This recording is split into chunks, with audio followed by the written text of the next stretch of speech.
یہ وہ بنیادی باتیں ہیں جو اس سارے عمل میں انوالو کرنے کی کوشش اور بات چیت سیاستدانی کرتے ہیں. وہ نکلوانے کے لیے بھی لابی کرتے ہیں اور پھر اپنے آنے کے لیے بھی اپنا حق سمجھتے ہیں کہ ان کو وہ جگہ دلوائی جائے جو ان سے لے لی گئی ہے. میں سمجھتا ہوں کہ یہ انتہائی غیر جمہوری سوچ ہے کہ کوئی ایسا ادارہ جو بیچارہ پہلے ہی سر سے پاؤں تک جو ہے ملک کے دہشت گردی سے لے کے دفاع سے لے کے ملک کی اکانومی سے لے کے ہر معاملے کی اصلاح کے لیے کام کر رہے ہیں، ان کے اوپر آپ سیاست کا ٹوکرا بھی رکھتے ہیں. اور پھر جب سیاست کا ٹوکرا رکھ دیں پھر انہیں کہیں جی ہمیں ہمارا حق بھی واپس دلوائیں.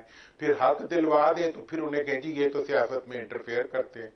تو مطلب یہ ہے کہ یہ زیادتی ہے ہمارے قومی ادارے کے ساتھ کہ آپ اس کو بہت بلیٹنٹلی پولیٹیکل اپنے ڈیزائنز کے لیے جو ہے آپ ایکسپلائٹ کرنے کی کوشش کرتے ہیں اور اوپنلی بات بھی کرتے ہیں.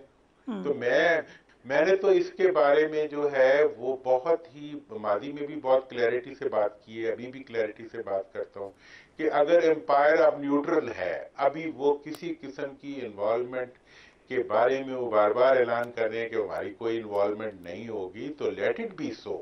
اور ہم سیاست کے اندر عوام کے ووٹ سے آگے بڑھو نا یار، اپنے پروگرام سے عوام کو انفلوئنس کرو.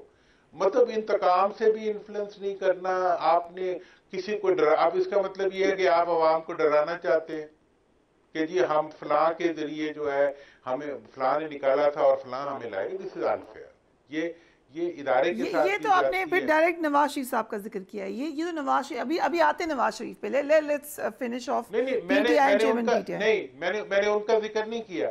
میں تمام پولیٹیکل پارٹیز کا رویہ اس کے اوپر بات کر رہا ہوں. دیکھیں پہلے پی ٹی آئی کا بھی تھا جی ہم ایک پیج پہ ہیں، ٹھیک ہے جی، اس وقت بھی ایک مطلب بہت اور اسٹیٹمنٹس بھی آئیں بات میں چیئرمین صاحب کی جس میں انہوں نے کہا کہ جی اس طرح ہمیں. میں سمجھتا ہوں کہ یہ جو تمام رویے ہیں سیاست دانوں کے جس میں وہ کھینچ کے پہلے سیاست میں لاتے ہیں، پھر اس کے بعد جو ہے وہ چاہتے ہیں کہ جی وہ ان کی سیاست کا ایک پارٹ اینڈ پارسل بن جائے. یہ نہیں ہونا چاہیے، بلکہ یہ کوشش ہونی چاہیے کہ وہ ایک قومی ادارے کو جو انتہائی، دیکھیں اس وقت اکنامک سچویشن ہماری کتنی کمزور ہے، اس کے باوجود ملک کی ڈیفنس مشینری جو ہے پھر بھی وہ ایک پوائنٹ آف سٹرینتھ پہ کھڑی ہوئی. تو ان تمام چیزوں کی حقیقت کو دیکھتے ہوئے ہمیں جو ہے ان کو سٹرینتھن کرنا چاہیے، ملک کی اکانومی کو سٹرینتھن کرنا چاہیے اور بالکل کسی طرح میں سو بلے کا کے نشان ہوگا نیکسٹ الیکشن میں. What do you think? کیونکہ prime minister interim prime minister کہہ رہے ہیں کہ ضروری نہیں ہے ہو اور الیکشن پھر بھی فیئر ہوں گے. دیکھیں وہ انٹرم منسٹر ہیں، وہ اپنی بیچارے پھر ایکسپلینیشنز بھی کرتے ہیں اپنی سٹیٹمنٹس کی. میں خود میڈیا کا آدمی آپ کے ساتھ رہ کے تھوڑا بہت مطلب میڈیا کو اور میڈیا کے اندر ایکسپریشنز کو انڈرسٹینڈ بھی کرتا ہوں. یہ ایک مشکل جاب ہوتی ہے کہ آپ کوئی ایسی بات نہ کریں جو کہ کسی قسم کے قانونی گرفت میں آتی ہو، تو وہ سلپ آف ٹنگ ہو جاتی ہے. پھر بعد میں یہ بتانا پڑتا ہے کہ جی سیاق و سباق سے ہٹتے ہوئے کر دیا، یہ چیزیں لوگوں سے ہو جاتی ہیں. لیکن دیکھیں عدالت آپ کی انٹیکٹ ہے، عدالت کے اندر بیلز بھی ہو رہی ہیں، چلیں حکومت پھر گرفتاریاں بھی کر رہی ہے، پھر دوبارہ بیلز ہو رہی ہیں، کرتے کرتے لوگ واپس بھی آنے شروع ہو گئے ہیں گھروں کو، مزید بھی آ جائیں گے. تو جس ملک کے اندر قانون چل رہا ہو، آئین چل رہا ہو، عدالتیں چل رہی ہوں، پولیٹیکل پروسیس چل رہا ہو، پارٹیز چل رہی ہوں، الیکٹورل پروسیس آگے بڑھا ہو، اس ملک کے اندر یہ بڑا مشکل ہوتا ہے کہ آپ بالکل جو ہے ایک سیاسی عمل کو جو ہے میں کسی کو کاٹتے یا کسی کو بٹھا دیں. یہ آپ نے بڑی اچھی بات کی دورانی صاحب. اگر اجازت دیں کیونکہ آپ کے بہت اچھی نظر ہے پوری ان معاملات پر، پاکستان کی سیاست پر، مقتدر حلقوں پر، سیاستدانوں پر.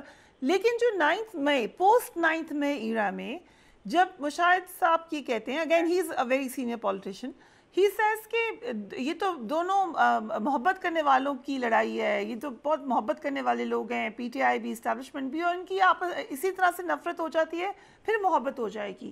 یہ بڑی انہوں نے گہری بات کی. ڈو یو بلیو کہ اٹس پاسبل؟ دیکھیں 9 کے بارے میں اپنا بڑا اصولی موقف دے دوں، اور میں تھوڑا سا قانون کو سمجھتا ہوں، میں اسی قانون کی روح سے بات کرتا ہوں.